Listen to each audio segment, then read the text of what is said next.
Although Mike Flanagan's The Fall of the House of Usher only earned a Rotten Tomatoes audience rating of 81%, the miniseries remains a classic adaptation and the writer-director's most underrated show so far. Mike Flanagan's many horror TV shows prove he is the undisputed king of small-screen terror. However, his critical acclaim belies a surprisingly complicated career.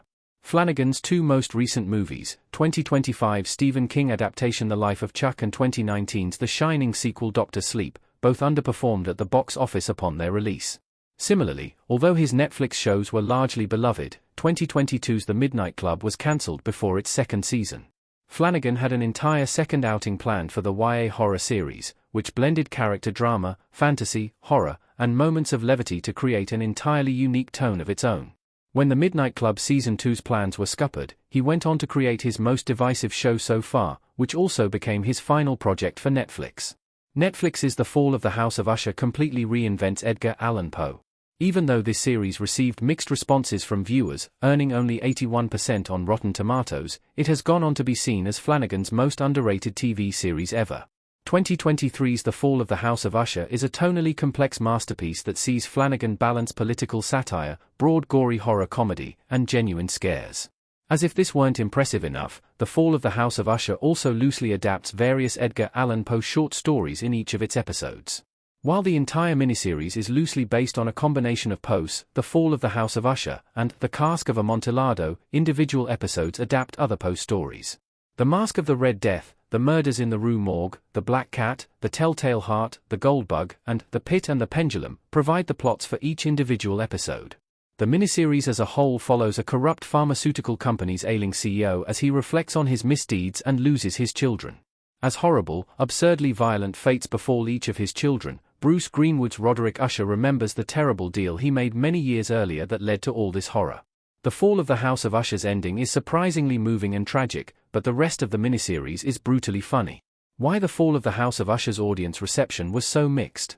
With its broadly comedic tone and colorful, giallo-esque visual style, The Fall of the House of Usher was a major departure for Flanagan. His breakthrough small-screen success, The Haunting of Hill House, was a much more self-serious, poignant family drama about intergenerational trauma, regret, and family. Its follow-up, the more divisive The Haunting of Bly Manor, was largely an 80s set-period piece that retold the turn of the screw as a tragic melodrama. Sadder and less scary than its predecessor, The Haunting of Bly Manor was also slower and more elegiac in tone. Although 2021's Midnight Mass brought back the scares of The Haunting of Hill House, the show was also Flanagan's slowest and saddest series so far. The small-town horror series reflected on death, faith, and community, and was arguably more heartbreaking than scary despite some truly unsettling moments. Although The Midnight Club had some moments of fun, the show focused on a group of terminally ill children and couldn't avoid the tonal heaviness that came with this theme. As such, The Fall of the House of Usher represented a huge tonal swerve for Flanagan, and the show inevitably struggled to clear the incredibly high bar set by The Haunting of Hill House's success. Add in a slow start to the season, which picks up quickly after episode 1, and it is easy to see why the Poe adaptation wasn't an instant hit.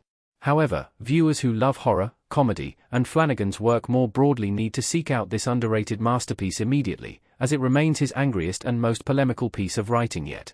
The Fall of the House of Usher is unlike any other Mike Flanagan horror show. Custom image by Debanjana Chowdhury. The Fall of the House of Usher is way more cynical and dark than his earlier shows, and much less heartfelt and moving. This might sound like a bad thing, but The Fall of the House of Usher's colorful giallo style and comedic tone ensure it is great news. Like Succession, the Knives Out movies, and Triangle of Sadness, The Fall of the House of Usher has an undisguised disdain for its rich, privileged characters.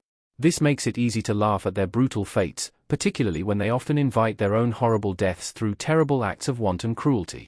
After 4 shows that went out of their way to humanize even the most odious characters, it is tremendous fun to see Flanagan invent a slew of unlikable characters and kill them off in karmically satisfying, inventively gruesome ways. The writer-director maintains the same ear for dialogue that he's always had, but here, it is used for humor rather than pathos.